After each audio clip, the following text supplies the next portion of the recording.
विषाणु जनित रोग यानी कि जो मच्छरों से होने वाले रोग होते हैं मनुष्य को, उनके बारे में हम लोग क्या करेंगे, चर्चा करेंगे। और इसके साथ मैंने आपको जैसे कि पोलियो के बारे में, एड्स के बारे में, डेंगू के बारे में, ठीक है, हेपेटाइटिस के बारे में कई सारे वीडियो में आपको इन रोगों को विस्तार से समझाने का काम किया है। तो चलो स्टार्ट करते हैं हमारी क्लास।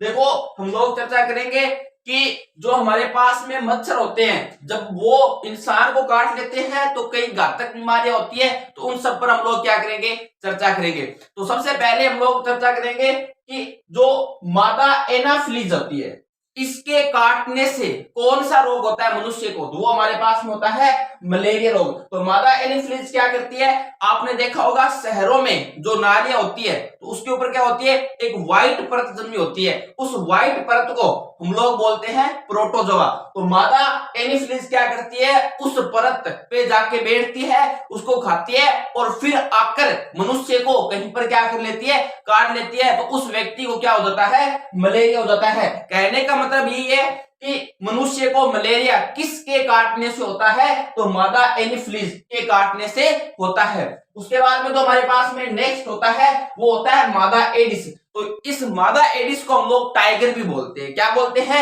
टाइगर। अब इसके काटने से कई सारे रोग होते हैं, जैसे कि डेंगू रोग किसके काटने से होता है, मादा एडिस के काटने से होता है। जिका वायरस होता है, जिका विषाणु भी किसके कारण होता है, मादा एडिस के कारण ही होता है। और उसके बाद में चिकनगुनिया भी किसके कारण होता है, मादा एडिस के कारण होता है। उसके बाद में अगर आगे की बात की जाए तो हमारे पास में कौन सा होता है, मादा क्यूलेक्स। जो मादा क्यूलेक्स है इसके काटने से क्या होता है, हाथी पांव। मतलब आपने देखा होगा कि जब व्यक्ति को कौन सा मच्छर काट लेता है, मादा क्यूलेक्स, तो क्या होता है कि उस व्यक्ति का पांव एकदम फूल जाता है और हाथी के पांव जैसा हो सकता है। तो ये बहुत ही खतरनाक और डेंजरस बीमारी होती है, ठीक है। अब आप सभी को दिमाग में एक प्रश्न आना चाहिए कि इन सब के आगे मादा नाम क्यों है, क्या इनको ज्यादा आवश्यकता होती है, हाँ क्यों, क्योंकि जो मादा होता है उसके पेट में हमें पता है कि कुछ बेबी भी होता है, मतलब उसका बच्चा भी होता है उस मादा का, तो उसको क्या होता है कि ज्यादा न्यूट्रिशन की जरूरत होती है। तो इसलिए वो क्या करता है कि इंसानों को आखिर क्या करता है,